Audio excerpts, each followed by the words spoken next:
Today I'm going to make a new noodle dish.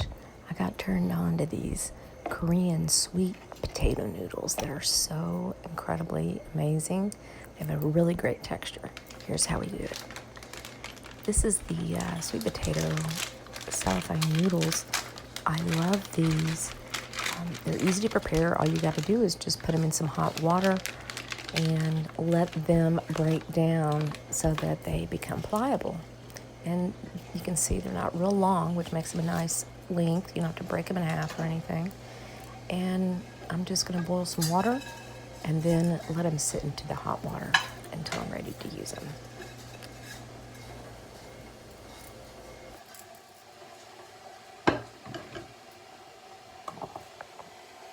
Okay, so now I've got this water boiling and I'm just going to pour it in this pan. And I did find later, after I had them sitting in the water, that they needed to be a little bit more pliable. I don't think I let my water get fully to a boil. So I turned it on the back burner and just turned it on for a little bit and to make that water hot so that these could dissolve. Because this is a little different than just like a rice noodle. They actually have a different texture to them. They are wonderful. I literally just had one piece of celery, I had a little poblano, and I had 3 little mushrooms left over. These are baby portobello mushrooms. And I sliced all of these up, and I'm going to saute them here in a pan and with just a little bit of olive oil. And then I'm going to add some cilantro. Now, if you don't like cilantro, I recommend that you just try the stems, because the stems can give it a nice flavor without that soapy flavor that I think a lot of people just get really turned off on with cilantro. So that's a little trick if you don't like cilantro. It's really good for you. It brings out the metals that are in our bodies. So it's a great herb to add to your diet. So I'm going to saute these vegetables in a little olive oil, and I just want them to become soft and pliable.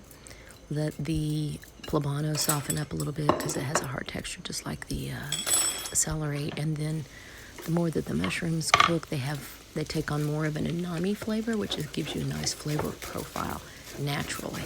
So the poblano is not super spicy, but it has a nice green pepper flavor to it, and of course celery gives it a nice flavor. And I'm adding just cilantro stems in here as it cooks. My son doesn't like cilantro too much, so. And now I'm adding this curry. This is my favorite curry. This is from Trinidad. It's a curry from Trinidad. And it is just, I love it. I use it on so many things. And I'm making sure that I get it in that oil so that it sizzles, because it brings out the natural flavor profiles in those spices. And curry is a tricky spice because not all curries taste the same. And I love this one. I got turned on to this when I went to the Caribbean, and I just have never used any other curry before. This is just the best one. And I use it in almost all of my dishes. It's that good of a flavoring spice. So yeah, I'm just sauteing these, letting these get really soft, and then the noodles are just sitting over there getting soft. Okay, so as I let this saute here, I'm going to add in a little bit of kosher sea salt, just to season it just a little bit with that curry. And then at the end, I'm going to add some fresh garlic and tomato to kind of brighten it up towards the end.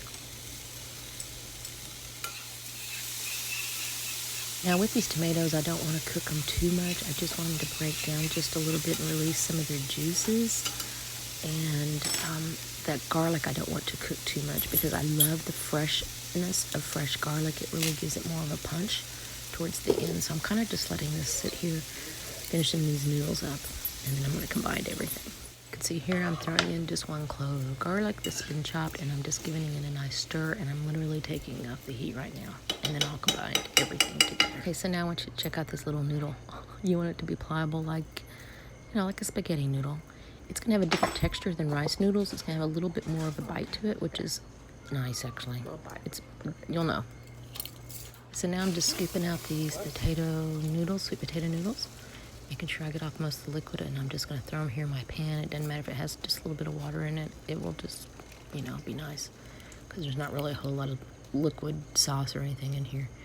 And I'm just scooping these out and adding them in my pan, and then we're going to mix them all together. And And as you can see, Indigo's just waiting for me to drop something. Here is some olive oil I'm adding in at the last. This is some Meyer lemon olive oil that I just happen to have from Florida. I'm almost out of it. It's so yummy. But it gives it a nice bright flavor. You don't have to have that. You could just use regular olive oil. And then I'm adding in chopped cilantro. If you do not like chopped cilantro, try just the stems to give it a little flavor. And don't do the leaves, and see if you like that change in that flavor profile just a little bit. So yeah, I'm just mixing all this together and making all the flavors come together. And then I'm going to serve this up. Bring the camera in just a little bit closer so you can kind of get a better close-up. And here we go. Just added some peanuts that were chili peanuts I had with pumpkin seeds for a little texture, and some lime.